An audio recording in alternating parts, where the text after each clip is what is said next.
ग्वालियर के टेकनपुर बीएसएफ अकादमी में रोजगार मेले का आयोजन किया गया।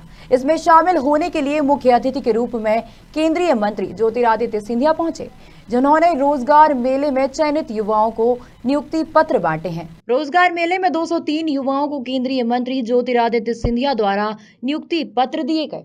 आयोजन के दौरान देश के प्रधानमंत्री नरेंद्र मोदी के लाइव संबोधन का आयोजन भी किया गया और इस दौरान केंद्रीय मंत्री सिंधिया ने युवाओं को संबोधित करते हुए कहा कि युवा ही इस देश का भविष्य है। 2030 तक हम जर्मनी जैसे देशों को अर्थव्यवस्था में पीछे छोड़ देंगे। इस्पात मंत्रालय में विभिन्न योजनाओं के तहत कार्य किए जा रहे हैं, जिसमें लगभग 70,000 युवाओं के लिए वर्तमान समय में रोजगार के सुनहरे अवसर भी उपलब्ध होंगे। सफर 1 साल का होगा। अगले 12 महीने ये सफर चलता रहेगा, जब तक दिसंबर 2023 तक पूरे देश में 10 लाख नौजवानों को रोजगार के नियुक्ति पत्र दिए जाएंगे। ये संकल्प प्रधानमंत्री जी का है और आज भी मुझे वो दिन याद है जब हमारे नौजवान भटक भटक कर एक एक कार्यालय तक जाते थे।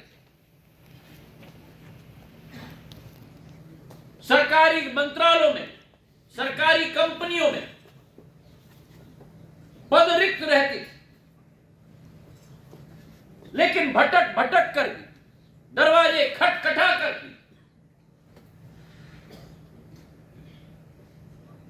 कोई ज्योति का प्रकाश दिखता नहीं था।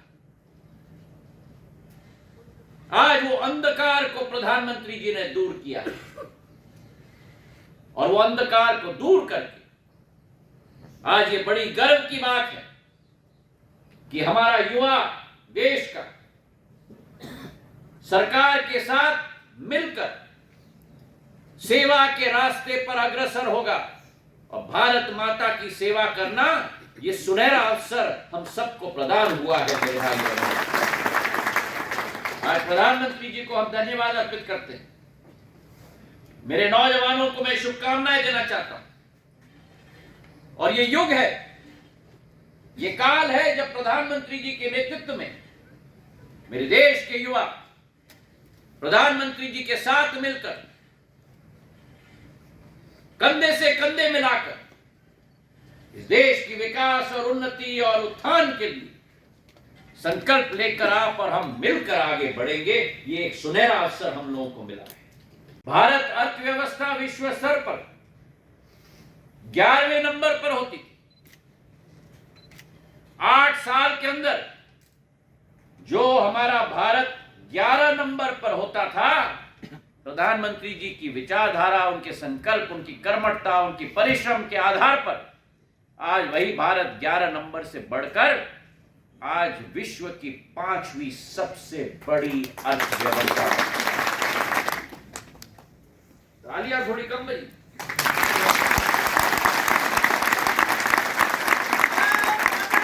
भारत माता की तालियां कम बजी क्योंकि दिल मांगे मौत।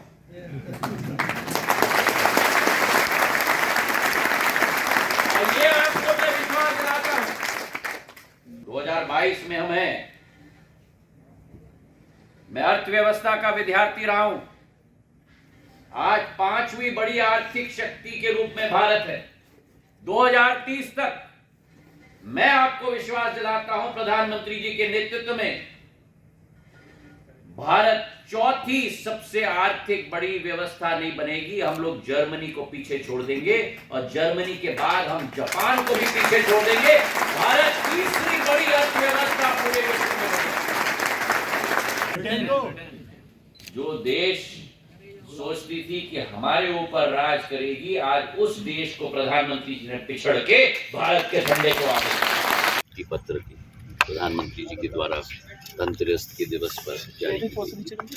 आज दूसरी किस्त नियुक्ति पत्र की 71,000 हमारे नौजवानों को, देश के भविष्य को प्रधानमंत्री जी के द्वारा ये नई नियुक्ति पत्र शुभकामनाओं के साथ दी गई।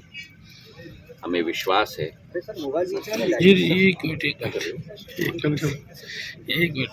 हमें विश्वास है कि इस अभियान में, इस रोजगार मेले के अभियान के आधार पर जो प्रधानमंत्री जी का संकल्प है, उनका प्रण है कि भारत के युवाओं को देश के विकास में, देश के उत्थान में, देश को एक विकसित राष्ट्र में परिवर्तित करने, युवाओं को प्रोत्साहित करके जोड़ने का अभियान की जो शुरुआत की गई, ये एक इतिहास सुनहरे अक्षरों में भारत के इतिहास में लिखा जाएगा। हमारा लक्ष्य है कि दिसंबर 2023 तक 10 लाख हमारे युवाओं और युवतियों को ऐसे नियुक्ति पत्र भारत सरकार के अनेक एजेंसियों के द्वारा दी जाएंगी, ताकि राष्ट्र के विकास और प्रगति में उनका भी योगदान हो पाए। प्रधानमंत्री जी ने बड़े विवरण में बताया है कि क्षमताओं का हमारा जो देश है, विश्व स्तर पर पूरा विश्व आज भारत की तरफ देख रहा है आकांक्षाओं के साथ। संकट का समय आता है तो भारत ही समाधान और उपाय निकाल के लेके आता है प्रधानमंत्री जी के नेतृत्व में। चाहे वैक्सीन मैत्री की हम बात करें, चाहे ऑपरेशन गंगा की हम बात करें, ऐसे अनेक उदाहरण हमारे सामने। तो भारत माता की सेवा में आज हमारे नौजवान पूर्ण रूप से संकल्पित होकर आगे बढ़ेंगे। इसी विश्वास के साथ इन सभी नौजवानों को मैं बधाई और शुभकामनाएं भी देना। प्रधानमंत्री जी ने ड्रोन टेक्नोलॉजी की बात की। ड्रोन टेक्नोलॉजी की भी अपार संभावनाएं हैं। हमारा अनुमान है कि आने वाले सालों में लाखों के रोजगार के अवसर ड्रोन टेक्नोलॉजी के द्वारा उपलब्ध हो पाएंगे पूरे देश में।